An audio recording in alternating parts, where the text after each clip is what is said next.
how did you earn 6 crore rupees? I didn't earn 6 crore rupees. Okay. I made 6 crore rupees. Yes. So people talk about risk, but people just don't know what is risk. कि gold is the best asset for the future. आप simple काम करो, mutual fund खरीदो, ETF खरीदो. They are your best friends.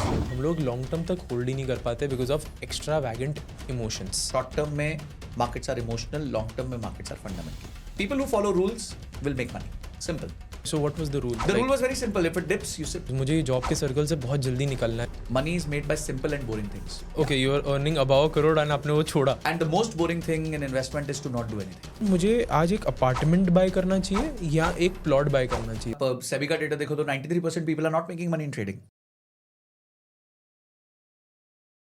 Welcome to, off the record. Thank you. Thanks for coming on this podcast. Seriously, I'm super interested to talk to you. Thank you. मैं try करूँगा इसको बहुत हिंदी में रखने के लिए बिकॉज बहुत इंटरेस्टिंग बातें करने हैं हम लोग को. मेरे को म्यूचुअल फंड्स के बारे में बात करना है, मेरे को क्रेडिट कार्ड के यूसेज के बारे में बात करना है, मुझे एस आई पी स्कैम लगती है, पता नहीं क्यों. मुझे उसके बारे में भी बात करना है, मुझे मार्केट्स के ऊपर भी बात करना है.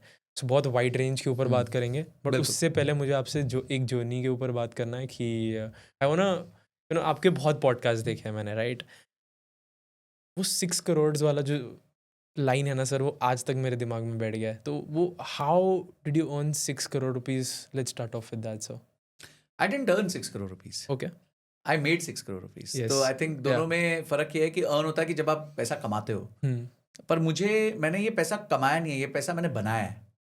राइट. कमाया होता है जहाँ आपका एफर्ट लगता है, बनाया होता है जहाँ आपने एफर्ट नहीं लगाया होता. तो I have been just a very very disciplined investor. I have been a student of Warren Buffett, Peter Lynch, Radhakishan Damani, Rakesh Jhunjhunwala. और इनके एक एक लाइन्स ने मेरी ज़िंदगी को बदल दिया है.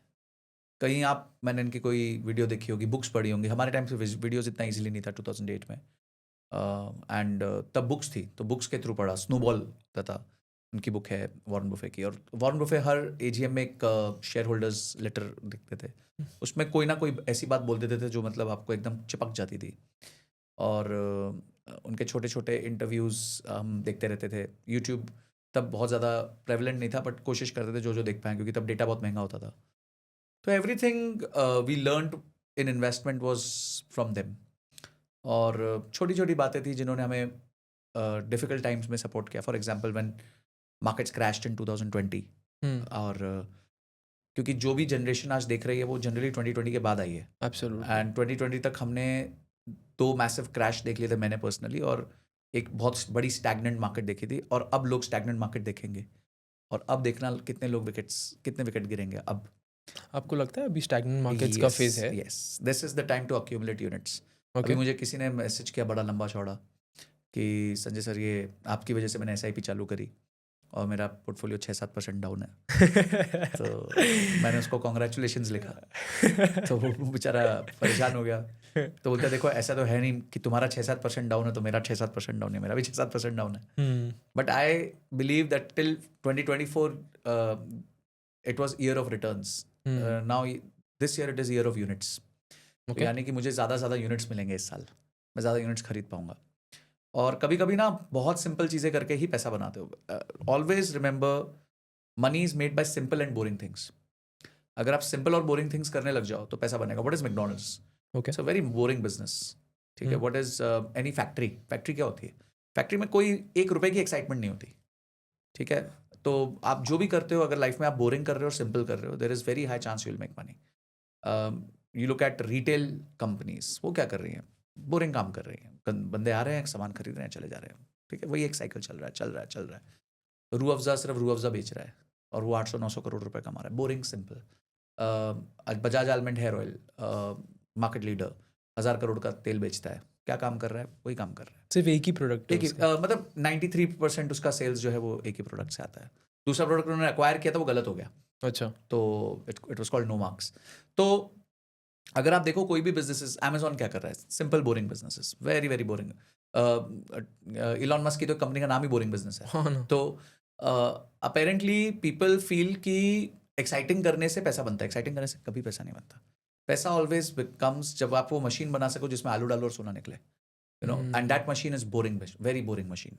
तो आप बस this is how businesses are made. क्या रिलायंस तेल के कुएं खोदता है, बहुत एक्साइटमेंट का काम है. No, it's a very boring very business. Boring business. So boring businesses will make money. Boring when you reach to a level कि you start saying यार अब मैं बोर हो रहा हूँ, then remember अगर अब आपने छोड़ा तो आप पैसा नहीं बनाओगे. अगर आप 1-2 साल और कंटिन्यू करके तो आप then you will make significant wealth. And the most boring thing in investment is to not do anything. है ना, जब आप नहीं कुछ करते ना वो बहुत बोरिंग होता है. अरे आप देख रहे हो अपना पोर्टफोलियो ऊपर जा रहा है, नीचे जा रहा है, फिर भी आप कुछ नहीं कर रहे हो. Every month your SIP is going or you're making some investments or everything. It is very boring. So for example जैसे मैं ETFs करता हूँ, ETFs में इन्वेस्ट करता हूँ, तो every day at 3:15 I have to make an investment. Okay. If something is down, I have a basket. If something is down, I will buy. If something is not down, I'll not buy. No, it's a very boring process. It has to be done daily, but it's a boring process. And I made 22% returns in 4 months. Okay. अब लोग कोशिश करते हैं कि मैं कोई stock खरीद लूँ जो 22% ऊपर चला जाए, फिर वो नीचे चला जाता है, स्ट्रेस आ जाता है. तो मैंने तो 20-22% बना लिया 4-5 महीने के अंदर, क्योंकि जब मैंने खरीदना चालू किया मार्केट्स वर लो, मैंने यूनिट्स अक्यूमुलेट किए. उस टाइम डर लग रहा था क्योंकि units were falling, it was a falling knife, नीचे गिर रहा है. आज खरीदा फिर से 3% नीचे गिर गया, आज फिर से 3% नीचे गिर गया. And today I am up 22% because at that time I bought. तो ये सारी चीजें हैं जो आपके वेल्थ को क्रिएट करने में हेल्प करती है, और यही मैंने किया है. I have just been very boring, very very boring. Okay. So this is a very nice line that you have been seamlessly boring. Okay. Coming back to that point, why did you retire after like वो 6 crores का figure लेके आप retire क्यों हुए? मैं retire नहीं हुआ. Okay. मैं पर्पसफुली फाइनेंशियली इंडिपेंडेंट हुआ. तो तीनों वर्ड्स को डिकोड करते हैं. फाइनेंशियली इंडिपेंडेंट का मतलब होता है कि आपको अब किसी और पे निर्भर करने की जरूरत नहीं है अपने पैसों के लिए. जैसे मैं जॉब करता था तो I had to wait for a paycheck, right. आपका सैलरी कितना था sir? So when I got out of the job market, I was above 1 crore. Okay, you are earning above 1 crore and आपने वो छोड़ा. हाँ बिल्कुल. और मतलब पहले कुछ महीने तो obviously अभी भी मतलब there are some months where I don't make that kind of money which I used to make at that time. Okay. And it was very easy for me. तो बहुत सीनियर लेवल पे था, तो ऐसा कुछ नहीं था मेरे पे बहुत स्ट्रेस है. मैं तो आराम से कंटिन्यू कर सकता था, मजे कर सकता था. But I decided to give it up because I think life आपको एक ही बार मिलती है. और मेरा पर्पस बहुत क्लियर था, मुझे लोगों को फाइनेंशियली एजुकेट करना था. I always wanted to be a teacher. Okay. तो शुरू में नहीं बन पाया बिकॉज ऑफ फैमिली सिचुएशन. तो बाद में जब मौका मिला, सो वो कहते हैं ना कि you can take risk 2 times in your life. One when you don't have anything to lose, and one when you have so much you can't lose everything. तो मैं सेकंड स्टेज में आ गया था. तो मैंने बोला ठीक है, दिस अगर अभी भी नहीं करूंगा तो कब करूंगा. तो फाइनेंशियल इंडिपेंडेंट का मतलब हुआ कि अब मुझे रियलाइज हो गया कि अब मुझे पैसे के लिए काम करने की जरूरत नहीं. And I can manage my expenses fairly well. I know how to make money. And now let me serve my purpose. तो इसलिए मैं purposefully financially independent हुआ. अगर आप पूछेंगे काम, मैं काम अभी ज़्यादा करता हूँ. There are days when I work 18 hours a day, 20 hours a day. There are days when हम 2-3 दिन हम लोग पता ही नहीं होता, होश ही नहीं होता क्या काम, मतलब क्या कर रहे हैं, क्या नहीं खा रहे, क्या खा रहे हैं. But I'm just loving it because it is serving my purpose. It is serving something which I always wanted to do. Hustling, right? हाँ, aspiration था मेरा ये सब करना. तो aspiration true हुआ तो, and God has been kind, people have been loving. उनको भी ठीक लगी कि भाई मैं कुछ बता रहा हूँ तो वो लॉजिकल है. नहीं सर, इंटरनेट पे एक चीज़ मैं आपको बताता हूँ जो मुझे as a field content creator मुझे ऐसा लगता है कि सर कंटेंट क्रिएटर वही है जो वैल्यू प्रोवाइड कर रहा है किसी ना किसी वे में. अभी भले वो कॉमेडियन हो, कभी वो फाइनेंस क्रिएटर हो, या कभी किसी भी जॉनरे में हो, वो वैल्यू अगर प्रोवाइड करेगा तो पब्लिक उसको सपोर्ट करेगी ही करेगी. सर मुझे बताओ, एक पॉडकास्ट में मैंने सुना था you have a portfolio of 10 crores. You said कि आपने 4 to 5 months में 22% के रिटर्न्स एक ETF से ही कमा लिए. I am guessing right now your portfolio might be worth more than that. नहीं, तो ETF is not 100% of my portfolio. Absolutely, it is. Budgeting होता रहेगा आपका. देखिए नहीं, मैं एक तो मैं पोर्टफोलियो रोज देखता नहीं हूँ. ओके. तो I keep it in a this कि हाँ मेरा ब्रॉडली ये पोर्टफोलियो है. It is split amongst stocks. Stocks are very less than 5% of my. Okay, that's less than 5%. Yeah, purely MF, mutual fund based portfolio है मेरा. Okay. So 60 to 70% would be mutual funds. Rather, more than 70% will be mutual funds. Okay. 20% would be 15% would be debt. Debt funds. हाँ, debt funds. Debt funds नहीं, मैं generally direct government securities खरीदता हूँ because Okay. they also allow me to trade. तो मैं उनको pledge करके trading कर सकता हूँ. Very smart move. तो उससे मेरा एक ROI 6 to 7% बढ़ जाता है साल का. Okay. तो वो एक है. और उसके अलावा मेरे क्या कहते हैं, गोल्ड है और ETFs है. So सर आपका गोल्ड में कितना परसेंट है पोर्टफोलियो का? Around about 2%. Around about 2%. And you think कि gold is the best asset for the future? It's not. See, no asset is best asset. मैं आपको एक चीज बताता हूँ, हम लोग ना सब गलत चीज चेज कर रहे हैं. Okay. We all are chasing best. We have to chase right. बस Okay. इतना फर्क अगर लोग कर देंगे ना, वो फाइनेंशियल इंडिपेंडेंट बहुत जल्दी हो जाएंगे. You don't have to chase the best. वो लाइफ में कभी आपका एक जैकपॉट लग गया तो लग गया, वो भी जब आप मार्केट में बहुत साल रहोगे तो शायद लग जाएगा. ठीक है, बट आप ये नहीं सोच सकते कि किसी और का जैकपॉट लगा था तो आपका भी लग जाएगा. बराबर. तो आप बेस्ट मत चेज करो, आप राइट चीज चेज करो. अगर मेरा गोल्ड का गोल क्या है, मेरे गोल्ड का गोल बड़ा सिंपल है. वो मेरे लिए गद्दा है कि मेरा पोर्टफोलियो जब नीचे जाएगा तो it gives me security. Now I accumulated so much gold when the gold had gone down from 80,000 to 75,000. Every day I was buying because हर रोज Absolutely. गिरता था मैं. And this was rule based. There was nothing, there was no agenda. मेरे को कुछ ये नहीं था कि ये 86 जाएगा, 85 जाएगा, 84 जाएगा. मेरे को कुछ नहीं पता, मैं भगवान नहीं हूँ. अभी मैं वॉरेन बफे को सुन रहा था, वो कह रहे थे कि please stop listening to economist because no economist is rich. Absolutely, yeah. है ना? तो अगर वो इकोनॉमिस्ट में ताकत होती प्रिडिक्ट करने की तो वो रिच होता ना. वो रिच नहीं है, तो यानी आप नहीं प्रिडिक्ट कर सकते. मैंने रूल फॉलो किया. People who follow rules will make money. Simple. Okay, so what was the rule? The rule was very simple. If it dips you sip. Oh, nice. Sir मेरा एक प्रॉब्लम है आज के Gen Z में, मुझे आपसे यही बात करना था कि हम लोग लॉन्ग टर्म तक होल्ड ही नहीं कर पाते because of extravagant emotions. मत देखो ना. Don't look at it. Okay. Don't no need to look at it ना. भाई आप मुझे बताओ, कल को स्टॉक मार्केट नीचे जाएगी तो भी आप खाना खाओगे, जियोगे. आप इन सब के लिए पैसे अलग कर लो ना. लोग क्या करते हैं ना, जीने का पैसा भी स्टॉक मार्केट में डाल देते हैं. Okay. Which is your emergency fund, livelihood funds. क्यों डालना है यार इतना? जो तुम डाल सकते हो वो डालो और भूल जाओ. This market place will give you money in 30 to 40 years. हाँ, सुनो ना, मैं चाय नहीं पीता. मैंने उनको बोला था मैं सिर्फ संजय सर के लिए और आपके लिए. तो फिर मैं पी लूंगा. हाँ, आप मैं टी हॉलीवुड टोटल. आप टी लवर हो क्या? मेरे डैड भी सर बहुत टी लवर मैं मैसिव टी लवर हूँ. मैं पी लूंगा. सर तो coming back to the point sir. तो उसमें अभी देखो, मैंने गोल्ड जब अक्यूमुलेट किया तो मैंने कभी भी ये नहीं सोचा कि मैं कितने प्राइस पे खरीद रहा हूँ. मैंने देखा क्या ये आज X% डाउन है, क्या मेरे रूल में फिट कर रहा है. Yes, purchase. एक दिन आया भी मार्केट क्रैश हुई, 4-5% नीचे था, सब कुछ नीचे था. एंड हाहाकार मचा हुआ है, दोस्तों का फोन आ रहा है. तो मेरे को पता भी नहीं था मार्केट कैश. अपना तो 3:15 बजे अलार्म बजता है, तो लोगों का 1:30-2 बजे तक फोन आना चालू हो गया था. अरे संजय यार ये देख क्या हो गया, क्या हो गया. तो मैंने देखा तो डाउन है, ये ETF डाउन, वो ETF डाउन, कोई 3% डाउन, कोई 4% डाउन. मैं पहले तो फटाफट अपने अकाउंट से पैसे निकाल के यहाँ डिपॉजिट कराए. क्योंकि मेरे पास उतना था ही नहीं जितना उस दिन का मेरा परचेज का रूल बोलने वाला था. तो मुझे फटाक से पहले अपने अकाउंट से पैसे जमा कराने पड़े और उस दिन मैंने जम के खरीदा. अभी न्यूज आई एनवीडिया की कि वो डीप सी का आ गया. 2 दिन MON 100 जो मोतीलाल ओसवाल नैस्डैक 100 2 दिन गिरा है 5% जम के खरीदा है, जम के. आज ऊपर है. तो I am not lucky, I am disciplined. Okay, ठीक है. I am not lucky, I am just very disciplined. हो सकता है उसके बाद भी नीचे जाता, मेरे को क्या फर्क पड़ना. मैं तो 10 साल होल्ड करने वाला हूँ, 15 साल होल्ड करने वाला हूँ. तो पॉइंट ये है कि मैं जब तक जीऊंगा, और ये बात मैंने वॉरेन बफे से सीखी, मैं जब तक जीऊंगा मैं खरीदूंगा. अगर जैसे मैं सब्जी खरीदता हूँ, मैं वैसे मैं स्टॉक्स खरीदता रहूंगा. बस स्टॉक्स मतलब मैं डायरेक्ट स्टॉक्स कम नहीं करता. 5 as I said it's only 5%. वो भी एक्सपेरिमेंटल होता है, इसलिए मैं किसी को रेकमेंड भी नहीं करता, ना मैं ऑथराइज्ड हूँ. पर मैं एक चीज जरूर बोलता हूँ, आप सिंपल काम करो. म्यूचुअल फंड खरीदो, ETF खरीदो. They are your best friends. And buy when there is a dip. आप एक अपॉर्चुनिटी कैपिटल बनाओ, आप एक फिक्स्ड कैपिटल बनाओ. फिक्स्ड कैपिटल आप SIP कर रहे हो, कोई प्रॉब्लम नहीं है. अपॉर्चुनिटी कैपिटल जैसे मैंने बनाया हुआ है, महीने भर में जब जब डिप होगा 3:15 बजे हम चेक करेंगे, एंट्री लेंगे उस दिन.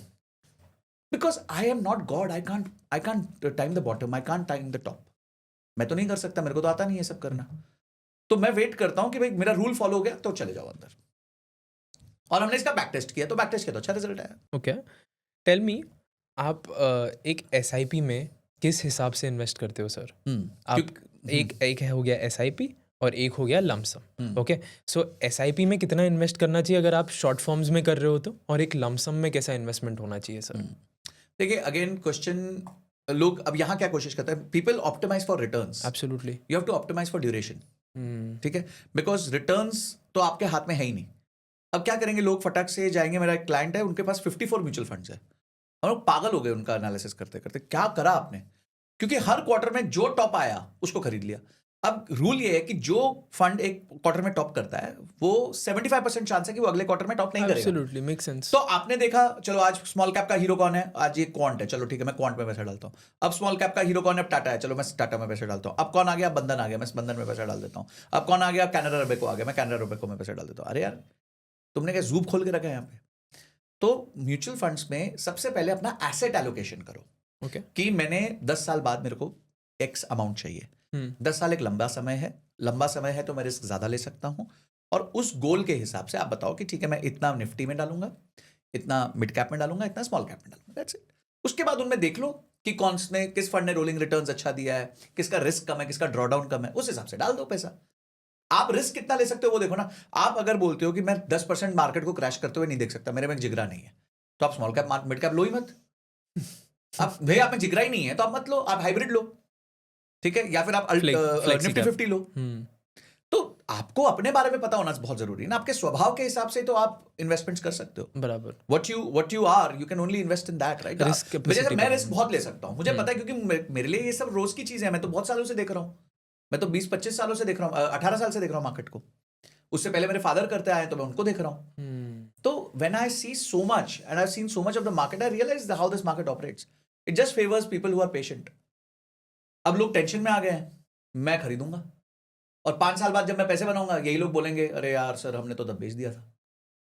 मुझे पता है 5 साल शायद पैसा नहीं बनेगा, नो प्रॉब्लम, 5 साल बाद बनेगा, 2 साल में रिकवर हो जाता है पूरा। लेकिन सर आपने जब बोला कि आप 5 साल कोई पैसा नहीं बनाओगे, बराबर, पेशेंस में ना सर हम लोग हमेशा एक चीज़ भूल जाते हैं सर, इन्फ्लेशन को कैसे बीट करना चाहिए उस साल। अभी ये साल निफ्टी इन्फ्लेशन को बीट नहीं कर पाया। टेक्निकली मैंने ये 2021 से एक ट्रेंड देखा है सर, मैंने 2020 से एक्चुअली ये ट्रेंड देखा है सर। सितंबर आता है नहीं कि एफआईएस बेचना चालू करते। This is a very simple rule that FIs place कि क्रिसमस आ रहा है, they need to pull out the money. This has been the rule for them in Indian markets since 2020। मैंने लास्ट 3 years ये rule follow करना चालू किया। मैंने अपने पोर्टफोलियो का 70% हमेशा मैं सितंबर में निकाल देता हूँ सर। ओके, मैं ज़्यादा स्टॉक डिपेंडेंट पोर्टफोलियो रखता हूँ सर। निफ्टी ने सितंबर से पहले 12% के रिटर्न्स दिए थे। सितंबर के 6% रह गए, 6-6.5% रह गए, जो इन्फ्लेशन को भी बीट नहीं कर पाया। इन्फ्लेशन कुछ 8.5% था, फूड इन्फ्लेशन अगर हम लोग 8.45% ले तो आप बोलते हो कि एसआईपीज में नेक्स्ट 5 years तक मेरे को कोई रिटर्न नहीं चाहिए। सर वो इन्फ्लेशन को कैसे बीट करेगा फिर? मेरे को रोज का इन्फ्लेशन नहीं, मेरे को रोज के इन्फ्लेशन के लिए निफ्टी से पैसा नहीं चाहिए। ओके, वो तो मैं कमा रहा हूँ, ठीक है ना। तो मुझे चाहिए कि एक 10 साल के होराइजन में, 15 साल के होराइजन में सब कवर हो। मैं तुम्हारे को एक केस बताता हूँ। ओके, मेरा एक म्यूचुअल फंड था जो मैंने अक्टूबर 2016 में लिया था। ओके, ठीक है, ओके, SIP की थी 30,000 rupees per month. Okay. By the time it was February of 2020, my returns were zero. My average acquisition price was equal to the present NAV of that mutual fund. इतने में ना सबकी हवा tight हो जाती है। 4 years सर, 3.5 साल no returns. पर अभी सर्कस चालू हुआ है, मार्च 2020 आया, वो 25% गिर गया। So after 3.5 years, I am sitting on 25% losses. पर हमारे टीचर वॉरेन बुफे हैं, तो हमें कुछ हुआ नहीं। आज वो फंड में पैसा डल गया 31 लाख रुपए, वो फंड की वैल्यू 80 लाख रुपए, विच इज 23% IRR। 23%। तो पॉइंट इज कि मुझे पता है ना लॉन्ग टर्म में पैसा बनना ही बनना है। मेरा देश कहाँ जाएगा यार? I am betting on India and Indian companies will do well, ठीक है। Sometimes some will do well in sometimes some will do later well, ठीक है, करेंगे। मेरे पास तो हर तरह का allocation. See when I think long term, मुझे रोजमर्रा की झंझट नहीं है। रोजमर्रा के लिए अगर आपको पैसा चाहिए तो stock market is not the place to be, please get out. Okay, if you are fighting a year with stock market, आप नहीं जीत सकते। कोई साल जीतोगे, कोई साल बहुत बुरी तरह हारोगे, फिर आपको स्ट्रेस होगा। तो सर ट्रेडिंग में फिर क्या करना चाहिए आपके हिसाब से? मतलब आप बोल रहे हो कि आप तो बोल रहे हो 1 साल भी के लिए भी मत ही आओ यहाँ पे। इधर तो लोग एक एक दिन की लड़ाई झेल रहे हैं सर। तो मरेंगे सारे। बिल्कुल, आप मरेंगे क्या, मर रहे हैं। आप डेटा देख लो, अगर आप सेबी का डेटा देखो तो 93% people are not making money in trading. Out of 7% people who are making money in trading, only 1% people are making more than 1 lakh in a year. सर मुझे बताओ ये 1% कौन है सर? बिकॉज ये सवाल मुझे, एक तो मैं हूँ डेफिनेटली। सर तो सर और ट्रेडिंग की बात हो रही है, अभी इन्वेस्टमेंट्स और रिटर्न्स की बात नहीं। मैं आपको एक और चीज बताता हूँ। चलो ठीक है। Last year in October my mutual fund portfolio was round about 4 crores. Okay, mutual okay. हाँ, ठीक है, which is 2023. Hmm. It was around 4 crores, ऐसा कुछ नंबर था. ओके.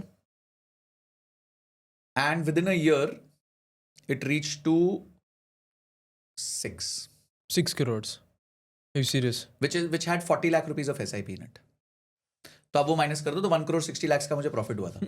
हाँ, मोटा मोटा. ठीक है, हाँ, मैंने बराबर. क्या किया उसके लिए? मैंने क्या एफर्ट मारा उसके लिए? कुछ एफर्ट नहीं. You were just making sure that your money is working for That's you. it. Hmm. And when I look at it and I से यार मैंने जॉब स्टार्ट किया था 7 लाख रुपए साल का, और आज मेरा फंड मेरे को इतना कमा के दे रहा है. हो सकता है इस साल ना कमा के दे, इट्स ओके, पर जिस टाइम कमा के देगा उस time. And I have seen days, 4th of June I went down by 30 lakh rupees in a day. क्या था सर 4th of June को? Election results. Oh yeah 4th of June election results. ठीक है, तो रात को जब mutual fund 11 बजे NAV अपडेट हुआ, तो bleed to the level of 30 lakhs in a day, और मुझे कुछ नहीं हुआ. मेरे को मतलब पर्सनली कुछ फर्क नहीं पड़ा उससे. And next day 14 lakhs up. Sir now me being like around 6-7 years sir, अभी एक इमोशनल फॉल और एक एक्चुअल फॉल का जो डिफरेंस है ना सर, अभी थोड़ा ऑब्वियस हो गया है ये मार्केट में. मेरे को ऐसा लगता है जो एक इमोशनल फॉल है ना सर, वो इवेंट से डिराइव करेगा, लेकिन एक एक्चुअल फॉल सर वो wars, crude oil prices, commodity prices hike, inflation, वो एक एक्चुअल फॉल होगा जो 2021 में शायद मैंने 22 में देखा था. 22 में देखा था सर. जो मतलब मैंने आई गेस मेरा 2021 का पोर्टफोलियो एक्चुअली बहुत आईटी कंपनीज से रिलेटेड था. तो मैंने वो जो फॉल देखा है ना आज इन्फोसिस और विप्रो में 2021 पूरा साल होल्ड करते करते, लाइक वो बहुत भयानक था. जिधर the best large caps that I know were 30 to 40% down sir. मैं लार्ज कैप्स कभी 30 to 40% डाउन देखे ही नहीं है अपने. अभी देख लो, आपने क्या नहीं देखा? अभी Reliance is down 25%. Absolutely. Asian paints is down 25%. देखो, मैं आपको बता रहा हूँ, आप जब तक स्टॉक पिकिंग करोगे आप एक्सट्रीम पेन में रहने वाले हो. ओके. एक्सट्रीम पेन में रहने वाले हो आप लोग. उसका रीजन ये है क्योंकि आप नहीं जानते एक स्टॉक क्यों मूव करता है. और शॉर्ट टर्म में markets are emotional, long term में मार्केट्स आर फंडामेंटल. पर हम सारे शॉर्ट टर्म सोचते हैं. हम देखेंगे कि मार्केट, अरे यार ये तो अचानक से आज गिर गई, अरे देखो रिलायंस 1600 था 1200 1300 रह गया है. क्यों देखना है आपको? खत्म हो रही है क्या कंपनी? पर अगर मैं एक बास्केट खरीदता हूँ तो बास्केट नहीं, मैं आपको एक उदाहरण देता हूँ. People talk about risk, but people just don't know what is risk. I will tell you what is risk today. Okay. From 2020, ठीक है, फ्रॉम 2020 to 2024, 5 साल, 4.5 साल, 4.5. Nifty has gone up by 206%. Okay. ठीक है, मैं थोड़ा ऊपर नीचे हो सकता हूँ डिपेंडिंग कौन कब स्टार्ट करता है, कौन कब उसको क्लोज करता है. मोटा मोटी हाँ, मोटा मोटा चलो ठीक है.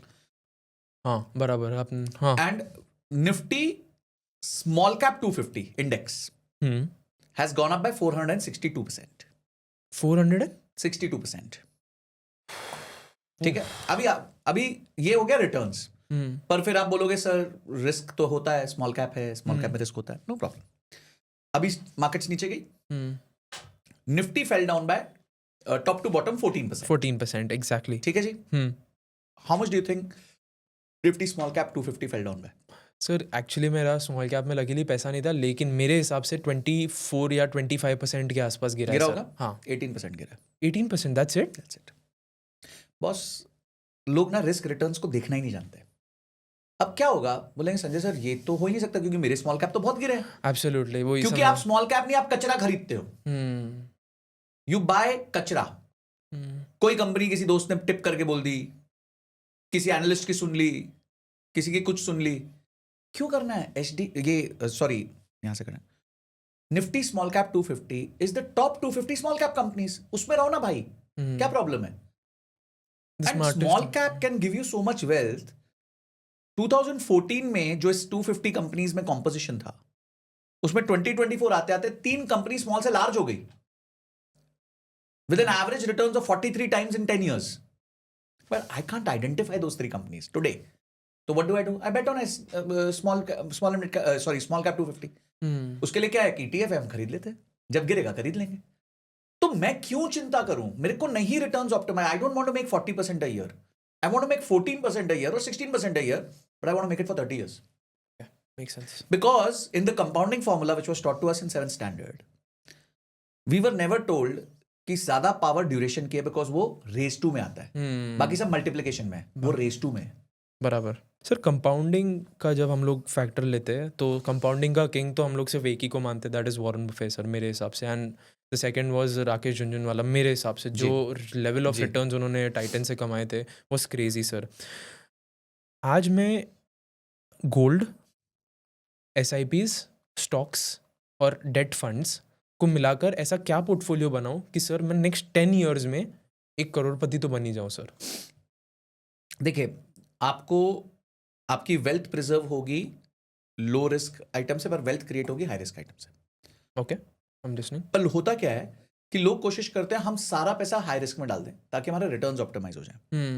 ये करने की आपको जरूरत नहीं।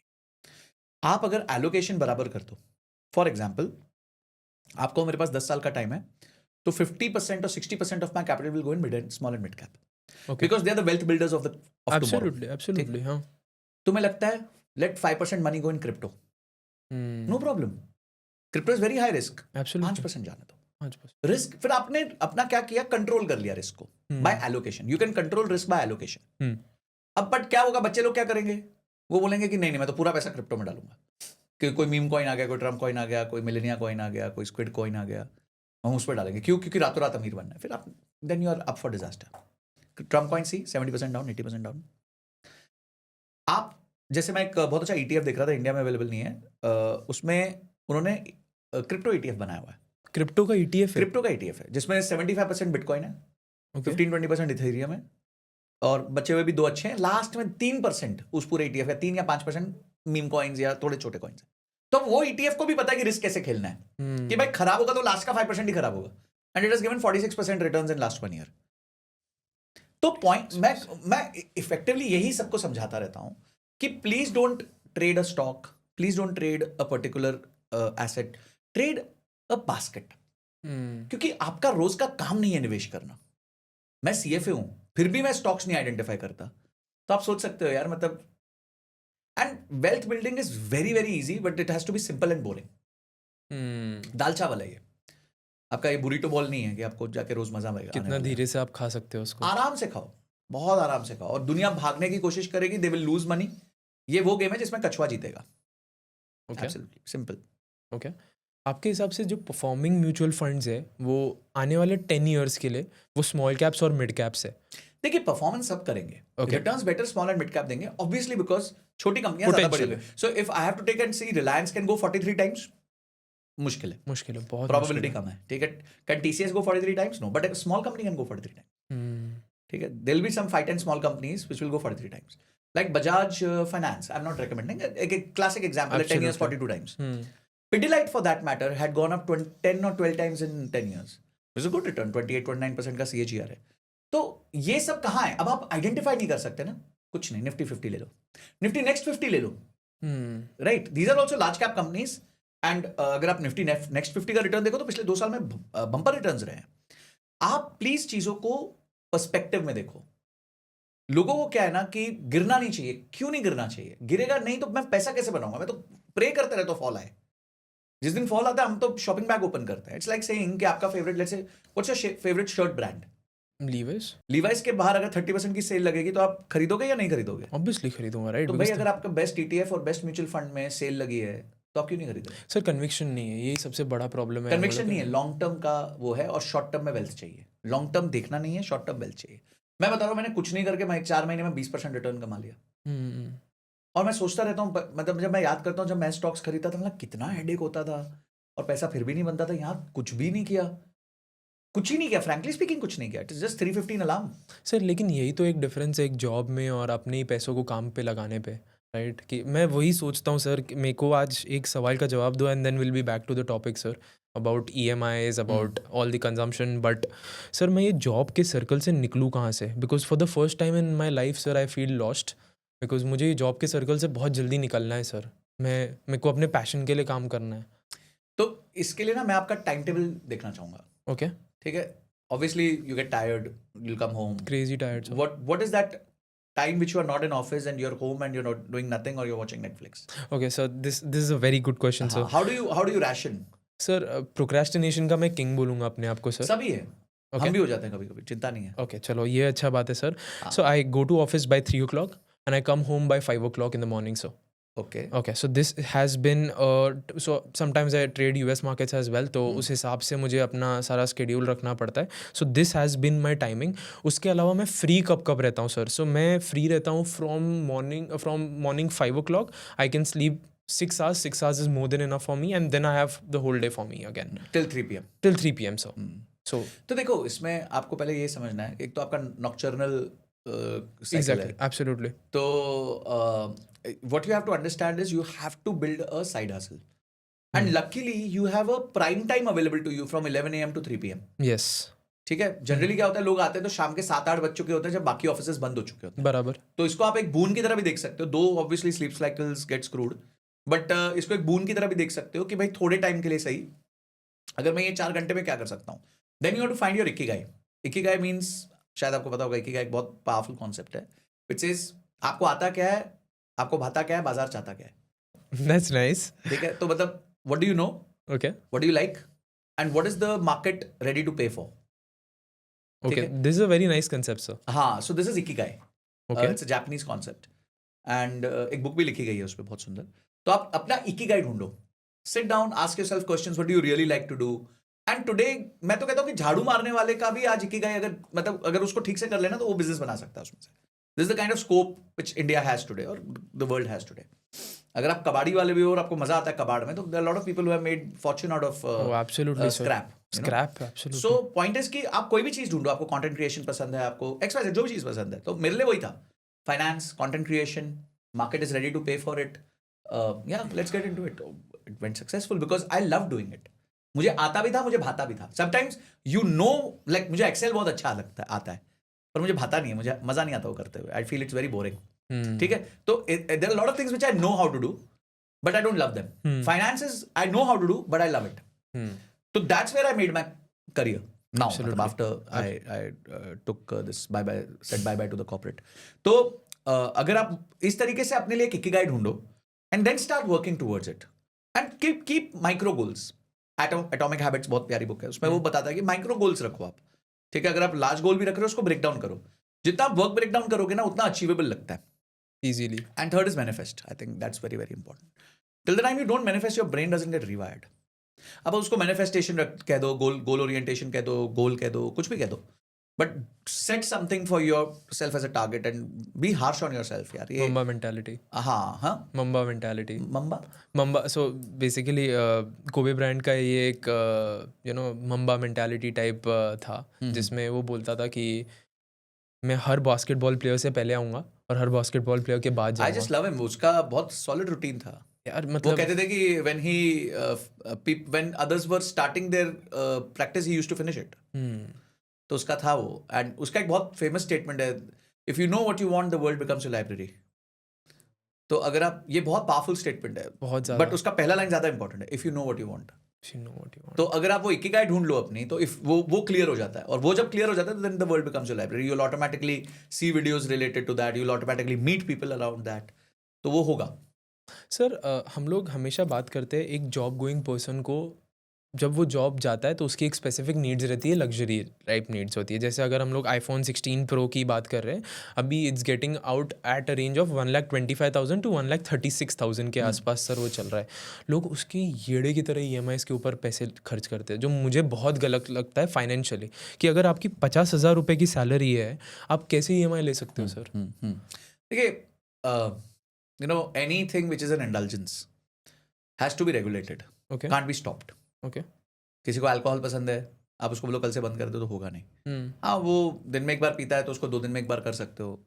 जब पीता है तो 3 पैक पीता है तो उसको एक पैक कर सकते हो. That's all you can do, right. Similarly अगर किसी को इंडल्जेंस है कि मेरे को लग्जरी आइटम्स चाहिए, which could be an iPhone और एनीथिंग, अ लुई विटॉन का बेल्ट और समथिंग, आई थिंक अगर वो कोई रूल बुक फॉलो कर लेना, तो वो डेफिनेटली उसको अचीव कर सकता है. आपके हिसाब से क्या है वो रूल बुक? देखिए, there is good debt and there is bad debt. Okay. Good debt क्या होता है? Good debt is when you borrow money to create something. Basically it is creation versus consumption. So when you create it's good debt, when you consume it's bad debt. Now क्या हमें bad debt नहीं लेना चाहिए? I don't think so this generation can do it without it. Absolutely. तो मैं instead of मैं कोई ऐसा पेरेंट बन जाऊं सबका कि नहीं लेना, I think people will not accept it. So let's give them a formula कि एक फॉर्मूला ले लो आप, and the formula is the bad debt EMI should not cross more than 15% of your salary. Take home salary. That's simple rule कर interesting. देते हैं. ठीक है, तो भाई अगर आपको कोल्ड प्ले का कॉन्सर्ट जाना है, ठीक है, या फिर आपको आईफोन लेना है, या फिर आपको लुई विटॉन की बेल्ट लेनी है, या फिर आपको कुछ भी गुच्ची का बैग लेना है, जूता लेना है, कुछ भी लेना है, कीप दैट रूल. अगर आपकी 1 लाख की टेक होम है, 15,000 रुपये का ले लो आप EMI. अच्छा, इससे 2 चीज़ें होंगी. अब आपको अगली चीज़ लेनी है तो 2 चीज़ें ही कर सकते हो आप. बराबर. या तो पिछली की EMI क्लोज करो, एब्सोल्युटली. या फिर अपनी इनकम बढ़ाओ. Which are both good scenarios. अगर आप पिछले वाले की EMI क्लोज करते हो तो मतलब आपने अपने आप को डिलेड ग्रेटिफिकेशन पे ले गए, which is the most powerful thing. Delayed gratification. हाँ, मतलब अगर आप अपने ग्रेटिफिकेशन को डिले कर गए तो that is the most powerful thing. इससे ऊपर कुछ नहीं होता. एब्सोल्युटली. ठीक है, that's a win you have had against yourself. और अगर आप के डिलेड ग्रेटिफिकेशन नहीं प्रैक्टिस कर पा रहे तो अब रूल तो रूल है. तो अब आप क्या करोगे, अपनी इनकम बढ़ाओगे. तो आपकी सैलरी 1 लाख थी, अब उसको 2 लाख करोगे, कुछ भी करोगे, हसल करोगे, साइड इनकम करोगे. That is also acceptable. At least आपने अपनी इनकम तो बढ़ा ली. इनकम. तो रूल रख लो कि 15% जो टेक होम का होगा वो मेरा बैड डेट EMI का होगा. That's it. उसके अलावा कुछ करने की, आप सब रेगुलेट हो जाओगे. सर देखो, रूल्स के साथ ही जिंदगी. मैंने क्या बताया, मेरा इन्वेस्टमेंट रूल्स क्या है. एक SIP है, वो रूल है. ETF है, वो रूल है. ठीक है, खर्चे हैं, वो रूल है. तो लाइफ है ना, कंफ्यूज नहीं. मैं कभी कंफ्यूज स्टेट में नहीं रहता. आज अगर मुझे बोले संजय सर आप मर्सिडीज क्यों नहीं लेते, मेरे रूल में नहीं फिट हो रही. होगी, हो सकता है 3 साल बाद हो जाए, तो ले लूंगा. तो why to worry about this. अगर रूल बना दिया, और रूल बना के आपने सेट किया और आपने देखा कि मैं, अच्छा, इस रूल के हिसाब से मैं जिस दिन जहाज खरीद सकूंगा मैं जहाज भी खरीद लूंगा. सो आई से people should buy let's say yacht भी खरीद लो, या फिर आप अपना प्राइवेट जेट भी खरीदो. रूल पे औकात रहनी चाहिए. औकात रहो. सिंपल रूल्स है ना, वो रूल फॉलो कर लो. आपको क्या लगता है, बिलियनियर्स अगर जेफ बेजोस एक $300-400 मिलियन की यॉट लेता है तो उसकी नेटवर्थ देखो ना यार. What portion of his net worth it is. Hardly 0.5%. कुछ भी नहीं. 0.5 भी बहुत ज्यादा बोल दिया आपने. वो भी 0.5 भी बहुत ज्यादा बोल दिया. 0.1 0.2% होगी उसकी नेटवर्थ का. तो जब अब वो गलत हो ही नहीं सकता ना. ही स्पेंड 0.1%. और भी शाना है, उससे तो कंपनी के नाम पे ली होगी, डेप्रिसिएशन खा रहा होगा, उसके 10 काम और होंगे उससे. तो and you don't know, see, rich people buying luxury is different versus people who buy luxury on EMI. No rich person buys luxury on EMI. Do you think Anant Ambani की पातेक फिलिप EMI पे? Okay. Obviously not. क्यों क्या difference क्या है sir? क्योंकि वो लोग अपने रेशियोज जानते हैं ना, उनके रूल सेट है. ओके. उनको पता है कितनी इनकम पे क्या आएगा. हमको नहीं पता. हमको नहीं पता. हमें इनकम से लेना देना ही नहीं है. हमारा कि भाई हमारा ये आना चाहिए. इंडल्जेंस है. That's indulgence. That is what I am scared of. मैं इस बात से स्कैर्ड नहीं हूं. मैं चाहता हूं कि हमारे यहाँ इतनी प्रॉस्पेरिटी हो कि सबके हाथ में आईफोन हो, पर एटलीस्ट उधार पे ना हो. और अगर उधार पे हो तो मैनेजेबल उधार पे हो. That 15% rule should apply. बस उतना ही मैं सबको ज्ञान दूंगा इस पे, because I understand that people can't live without these things and it is okay. It's fine, no problem at all, but rules के हिसाब से. मर्सिडीज की आपने बात की sir. Sir what do you think would be the right time to buy a car on EMI? वो मुझे एक बताओ सर आप, बिकॉज मैंने आपकी एक रील देखी थी जिसमें आप बोल रहे थे कि मंथ के एंड में आपको लेना चाहिए. Why is that so sir? देखिए, when you go to buy a car at the month end, there are lot of things which are happening. बराबर. The showroom has their target, तो उनको वो अचीव करना होता है. बराबर. सेकंड, उनके पास कंपनीज जो है वो बोनसेस देती हैं कि आप एक एक्स्ट्रा टारगेट अचीव करोगे तो हम आपको 1-2 लाख रुपए देंगे. तो उस टाइम पे ना they are very very prepared to negotiate with you. तो अगर आप उनको ये बोल दो मैं कैश डाउन करने वाला हूं and you sit with them and you negotiate, तो अब काम हो जाता है. तीसरा, उनकी जितनी इन्वेंट्री होती है वो डेट पे होती है. 75% of that inventory is funded by debt. तो अगर उनके पास 10 करोड़ की गाड़ियां वहां पे शोरूम में रखी हुई हैं या वेयर हाउस में रखी हुई हैं, तो 7.5 करोड़ इज ऑन डेट, जिसका इंटरेस्ट उनको हर महीने देना है. तो उन पे बहुत स्ट्रेस होता है, बहुत प्रेशर होता है. तो इसलिए कार डीलरशिप. एंड चौथा है कि आपको एटलीस्ट 3 डीलरशिप में जाना चाहिए लड़वाने के लिए. You are a consumer, you have a right to get them on a fight and get the best deal for yourself. इतनी बड़ी, यहाँ लोग भाजी तरकारी खरीदने जाते हैं, 80 रुपए का टमाटर होंगे तो लड़ने लग जाते हैं, बोला नहीं 60 का कर दे. जब 30 लाख की गाड़ी लेने जाते हैं वहां पे 2 लाख रुपए बच सकता है.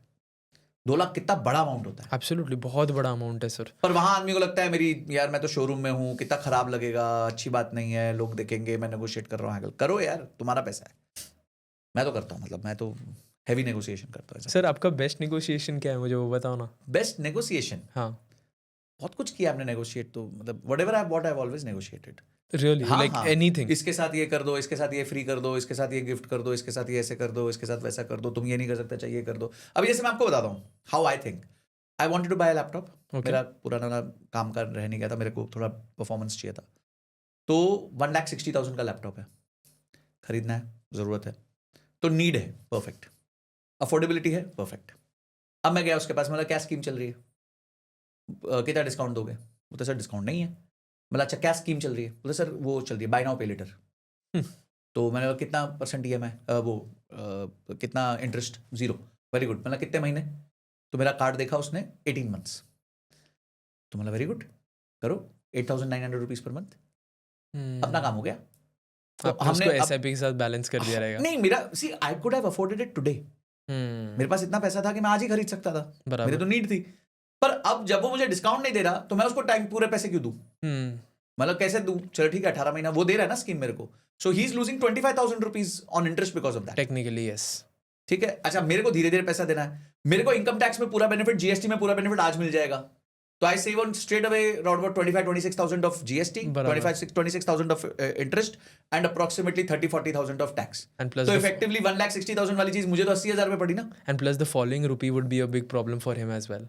वो देखो डोमेस्टिक है तो इतना इशू नहीं होगा, बट मैं सिर्फ ये कह रहा हूँ कि बेसिक भी चीजें देख लूं, तो मैं तो एक तरीके से 50% डिस्काउंट पे आ गया। यही मैंने अपने फोन के साथ किया था।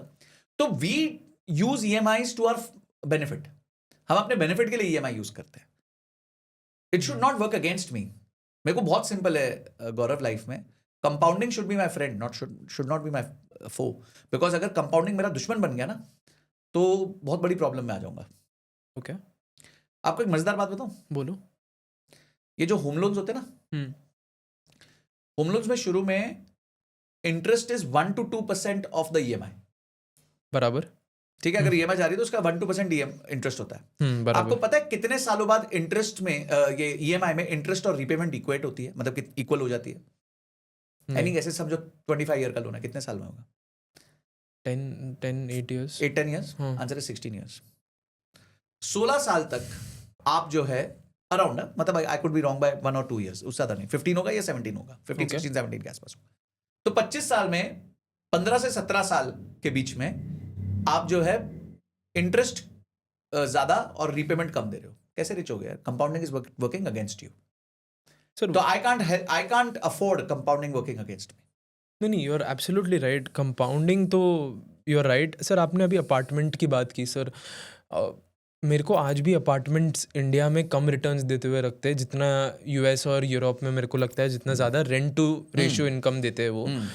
सर मुझे आज एक अपार्टमेंट बाय करना चाहिए या एक प्लॉट बाय करना चाहिए सर? उसके लिए पहले पर्पस डिफाइन करना चाहिए। Okay, is your purpose investment? If your purpose is purely investment, then real estate plot is better. क्यों? क्योंकि land is always scarce in nature. ठीक है, apartments are not scarce, at least अगर कोई एक्सपैंडिंग लोकेलिटी है तो।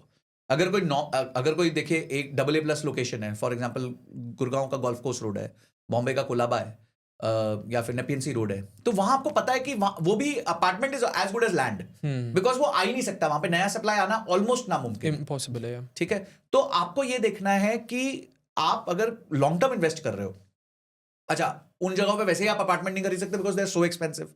अब आप गोल्फ कोर्स रोड पे चले जाओ, आपको 30 करोड़ से नीचे कुछ मिलता ही नहीं अच्छा अपार्टमेंट। अरालियास, कमेलियास, ये सब 50-100 करोड़ हो चुकी हैं। So because they are irreplaceable locations, ठीक है, दे आर इररिप्लेसेबल नेबरहुड्स, तो उसकी वैल्यू ऑलरेडी बहुत ज्यादा होती है। अब आपको कमेलियास है, उसका 2014 में प्राइस 20 करोड़ था, आज 100 करोड़ है, 11 साल बाद 5 टाइम्स हुआ है, मतलब which is not even 18% per annum, is hardly 15 to 16% per annum. लेकिन सर अगर वही प्लॉट में हम लोग वही अगर आपने प्लॉट में लिया होता, उसके आसपास ही कहीं ले लिया होता, हल्का सा एक सेक्टर आगे लिया होता, तो वो आज 20 गुना हो चुका होता, 25 गुना हो चुका था। पॉइंट इज, क्योंकि वहां पे स्कार्सिटी आ गई है लैंड की, तो आप जब भी इन्वेस्टमेंट के लिए खरीद रहे हैं तो इन्वेस्टमेंट के लिए लैंड खरीदिए। अगर आप इन्वेस्टमेंट के लिए अपार्टमेंट खरीद रहे हैं तो ऐसी जगह खरीदिए जहां नई सप्लाई आ ही नहीं सकती या बहुत कम आ सकती है। You have to work on the demand supply rule अगर आप जाके ऐसी जगह पे जमीन खरीद लेते हैं जहां पे बहुत सप्लाई आएगी तो अपार्टमेंट के प्राइसेस नहीं बढ़ेंगे, ओके बट प्लॉट्स के प्राइसेस बढ़ जाएंगे, क्योंकि लोग आके डेवलपर्स आके प्लॉट खरीदेंगे, चलो भाई खरीद रहा हूं मैं, नया प्रोजेक्ट डालूंगा। पर अगर एक जगह पे 80,000 अपार्टमेंट्स आ रहे, 1 लाख अपार्टमेंट्स आ रहे, तो जब तक वो बैठेगा नहीं मामला। अब जैसे ग्रेटर नोएडा वेस्ट है, जब वो लॉन्च हुआ आज से करीबन 20 साल पहले लॉन्च हुआ था, तो वो लॉन्च हुआ था 2,500-3 हजार रुपए पे। आज जाके 20 साल बाद वो 10-12 हजार रुपए पे पहुंचा है, which is 4 times in 20 years। 20 years कोई मिनिमलिस्टिक रिटर्न रिटर्न नहीं है, कोई रिटर्न नहीं है। बहुत साल तक तो वो 3-4 हजार की रेंज में रहा। तो माय पॉइंट इज कि whenever you want to buy real estate, buy for 10 to 15 years first of all. पहले क्या होता था ना, जब किसी की घर बेटी पैदा हुई तो बोलते थे देखो बेटी की शादी के लिए हम प्लॉट खरीद रहे हैं। सो दे वर वेरी क्लियर कि 25 साल का मेरा होल्डिंग पीरियड है। So they had a purpose and they had a holding period for it, कि आज बेटी पैदा हुई है, 10 लाख का प्लॉट लेते हैं, ये लोकेशन अच्छी है, 25 साल बाद ये डेवलप होगी, 10 लाख का प्लॉट 2 करोड़ का हो जाएगा, ठीक है, 3 करोड़ का हो जाएगा, तो मैं बेच दूंगा और मैं डॉटर की शादी करा दूंगा। तो वो ऐसे सोचते थे। इसको तो वो SIP इतनी ईजी नहीं थी तो कर सकते थे, अभी लमसम भी कर सकते हैं ऐसा सेम चीज में। So point is whenever you are looking at real estate, try to go for land. अगर आपको अपार्टमेंट में जाना है तो try to go for locations which are irreplaceable, ठीक है, विच आर स्कार्स, जहाँ पे है नहीं, अपार्टमेंट्स आते नहीं है। You started off your career with 25,000 salary, right? नहीं, I started with 7 lakhs per annum। 7 lakhs per annum. That is around 50,000? 50,000। 50,000, okay. And that, what age were you in? 23 and a half। Okay, 23 में आपने अपना 23-24। तो अभी भी मुझे late नहीं हुआ है मतलब। कभी जिंदगी में कुछ लेट नहीं होता है, कोई बस नहीं मिसोरी। सर फोमो का है ना ज़माना है सर ये। भाड़ में गया सर तो See, there is all this highway, somebody or the other is above, ahead of you। Absolutely, ठीक है, yeah. मुकेश अंबानी के सामने भी जेफ बेजोस है, जेफ बेजोस के सामने भी कोई और है। तो ये विनेबल वॉर नहीं है। हम हमेशा कहते हैं कि don't envy the rich, envy the free. क्योंकि रिच को आप क्या एनवी कर लोगे यार? आप अच्छा मुकेश अंबानी को भी एनवी करके क्या कर लोगे? पर एक व्यक्ति आप ही के एज का और वो फ्री है। सर इंडिया में क्यों देखते हैं हम लोग बिलियनर्स को एज, अभी अडानी को ही ले लो सर, हम लोग अडानी को इतना नेगेटिवली क्यों देखते हैं सर? अभी अगर आप उनके बेटे की अभी जस्ट शादी हुई है सर, उन्होंने 10,000 करोड़ फॉर सोशल कॉजेज़ का देने का वादा किया। When they give so much to the society sir, हम लोग कभी देखते नहीं है वो चीज़, भले रतन टाटा सर हो, there was so much envy to this billionaires that we have given sir. तो वो क्यों है, वो गलत क्यों है सर? इज बिकॉज हम इतना पैसा नहीं कमा पा रहे?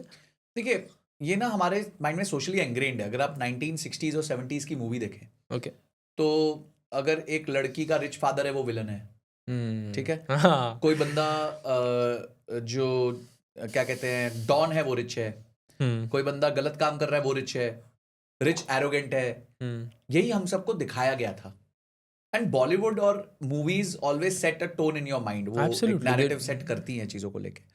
क्योंकि अब सोशल मीडिया है तो इतना इजी नहीं है नैरेटिव सेट करना, because you get so many counter plays, you know. And so I think at that time ये सब होने के कारण ना सबके माइंड में ये एंग्रेन हो गया था कि ये जो बिजनेसमैन होते हैं चोर होते हैं और कुछ ना कुछ गलत करके ही अमीर बना जा सकता है, वैल्यू क्रिएट करके अमीर नहीं बना जा सकता। बैड बॉय विलन है। बैड बॉय विलन से बिल्कुल सही है। आप देखो ना जितनी पुरानी मूवीज है, सब रिच लोग जो सिगार पीते हैं वो सब नेगेटिव कैरेक्टर में दिखाए जा रहे हैं। Now come to today you see young founders, लोगों ने बिजनेस बनाया तो और अपने लिए कुछ किया है। और मुझे ऐसा लगता है कि बिजनेसमैन, अगर ये बिल गेट्स का मैं एक इंटरव्यू सुन रहा था, उन्होंने बहुत अच्छी बात बोली कि capitalism is the best way of socialism. मतलब अगर आप रियली सोशलिस्टिकली कुछ इम्पैक्ट लाना चाहते हो तो कैपिटलिज्म से बेटर नहीं है कोई तरीका, क्योंकि कैपिटलिस्ट उस देश के रिसोर्सेज को एक्सप्लॉर करता है, दोनों करता है, और वैल्यू क्रिएट करता है, जिस वैल्यू को आप ट्रांसफर कर सकते हो उन लोगों को जिनको आवश्यकता है, ठीक है। तो अगर आप इंडिया में भी देखो तो ये सारे लोग कितनी मेहनत कर रहे हैं। Is there any need for mister Adani to work? I don't think so. Is there any need for mister Ambani to work? I don't think so, but still they are working. Why? क्योंकि they want to improve, progress. Reliance तो कहता है growth is life, उनका तो tagline ही उनका तो growth is life है। आप अडानीज में देख लीजिए, इतने सारे बिजनेसेस चलाते हैं वो एक साथ। I think we have to respect them for what they are creating. They are creating employment, they are creating businesses. कितने बहुत सारे स्मॉल एंड मीडियम एंटरप्राइजेस उनके साथ जुड़े हुए हैं इस टाइम। एब्सोल्युटली, या तो आई थिंक ये सब चीज़ों को रिस्पेक्ट करना चाहिए, कैपिटलिज्म को रिस्पेक्ट करना चाहिए।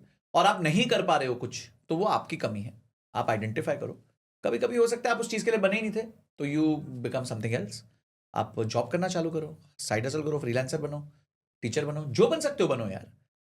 हर फील्ड में आज स्कोप है।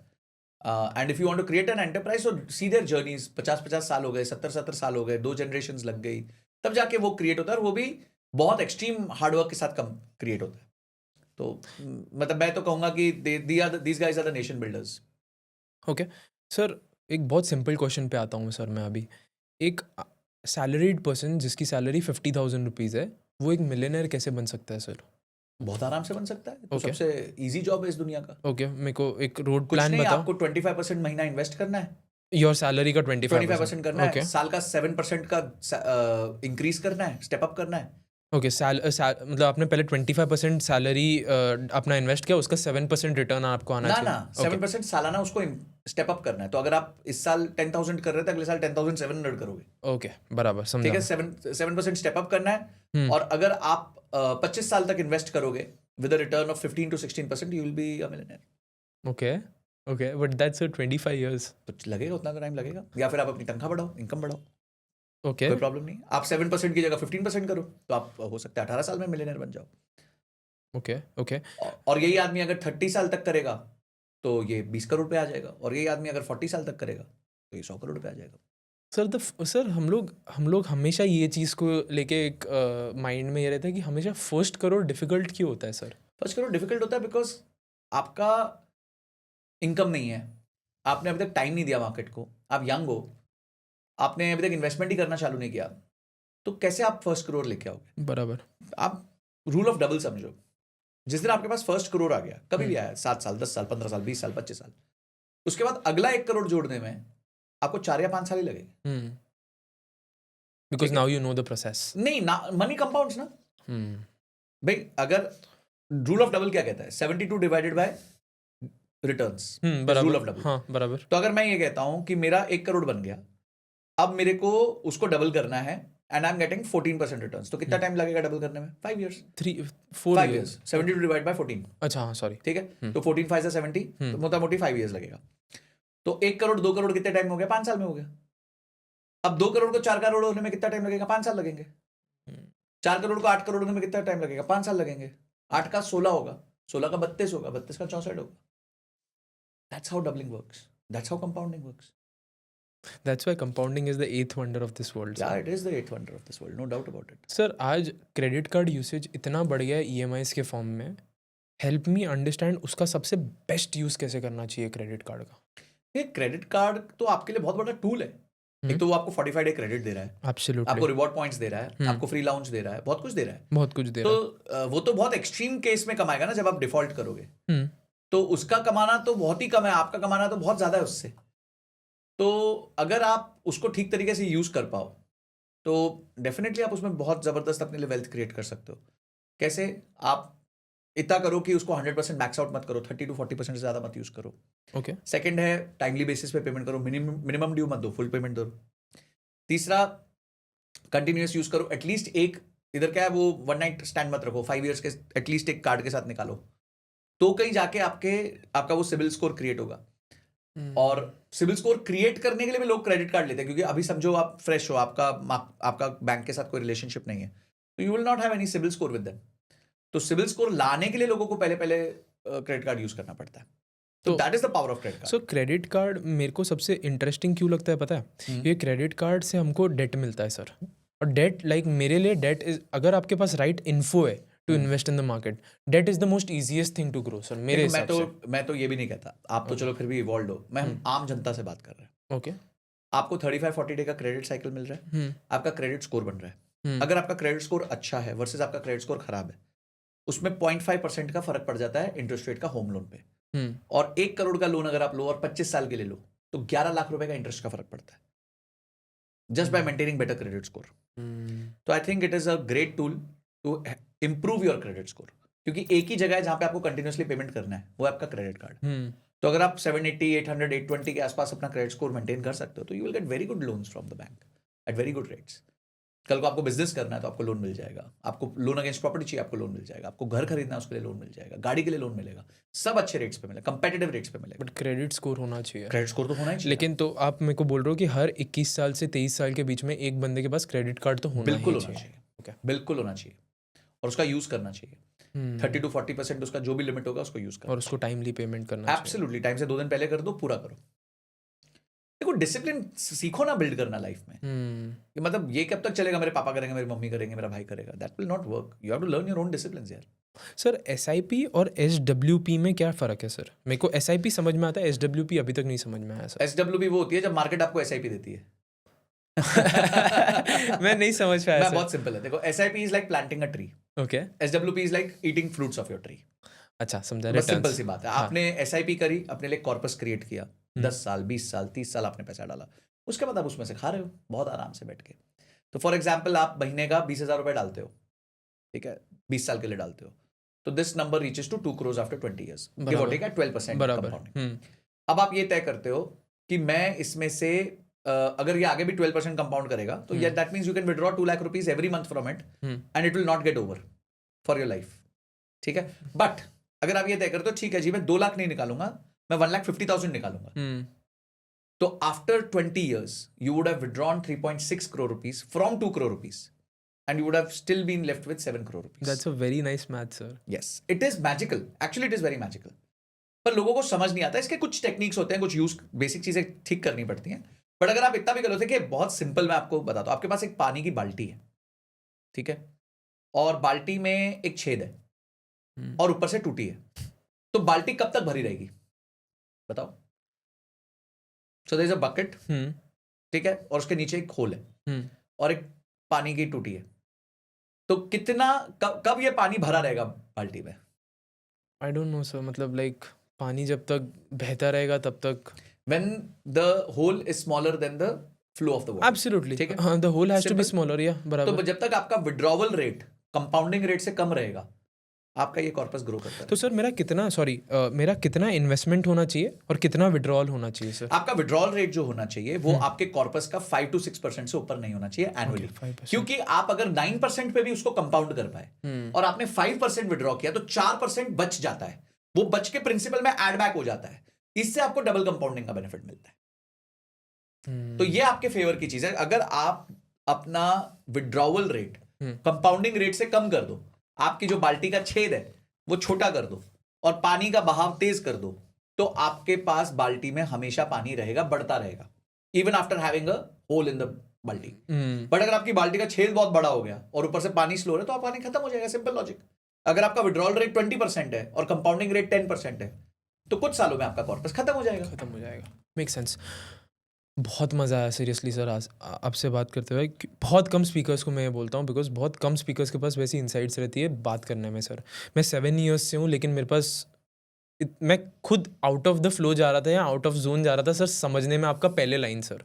Sorry for that. No worries. I hope sir we are able to do a second podcast अगर आपके पास टाइम मिले तो। बताएंगे वो लोग पार्ट 2 लिखेंगे तो करेंगे। प्लीज़ सर, अगर 1000 comments part 2, let's do it sir. Sir इतने आते नहीं है मुझे, बट आएंगे, बिल्कुल आएंगे। जब लोगों को पार्ट 2 देखना होगा तो आएंगे। Okay sir, but next podcast अगर हो सकता है ना सर, तो मैं आपसे बस कुछ चीज़ें पूछना चाहूँगा। मेरे को म्यूचुअल फंड्स में इतनी नॉलेज नहीं है, NAV तक की नॉलेज नहीं है सर बहुत लोग को बाहर मार्केट में। ओके सर, म्यूचुअल फंड्स को लेके, म्यूचुअल फंड्स में एलोकेशन कैसे होता है सर? ये सबसे बड़ा प्रॉब्लम है जो सिर्फ मनी कंट्रोल पे या बहुत कम वेबसाइट्स पे आज तक दिखता है सर। हम लोग म्यूचुअल फंड्स पे डीप डाइव करेंगे, हम लोग वॉरेन बुफे और पीटर लिंच की स्ट्रैटेजीज के ऊपर डीप डाइव करेंगे सर, और हम लोग डेट फंड्स और गोल्ड के ऊपर डीप डाइव करेंगे।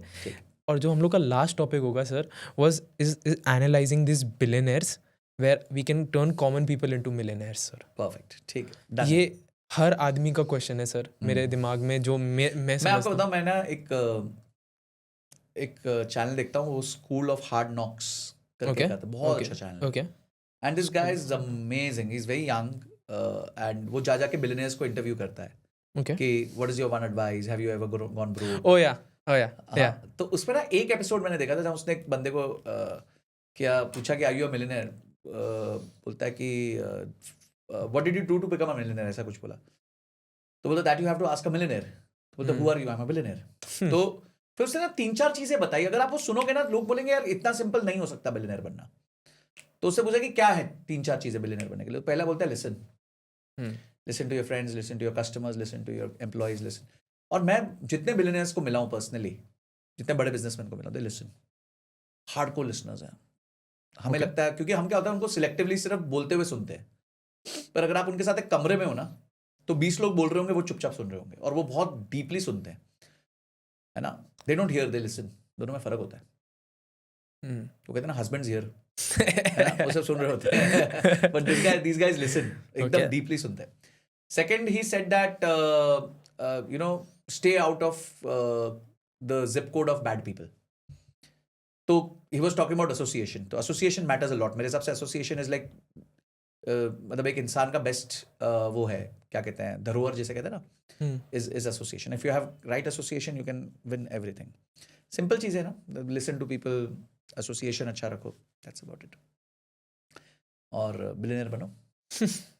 चलो, with that I think we'll have a lot of discussions. I think sir, this podcast actually gave me a lot of info sir, because आपके पास बहुत अलग टाइप की insights है जो मुझे बहुत इंटरेस्टिंग लगी सर आज के पॉडकास्ट में. आई होप ये पॉडकास्ट को उतना रीच मिले, उतना एक्सपेक्टेड रीच मिले, and I hope we do a next podcast. And thanks for coming on off the record. Thank you Gaurav. Thank you so much.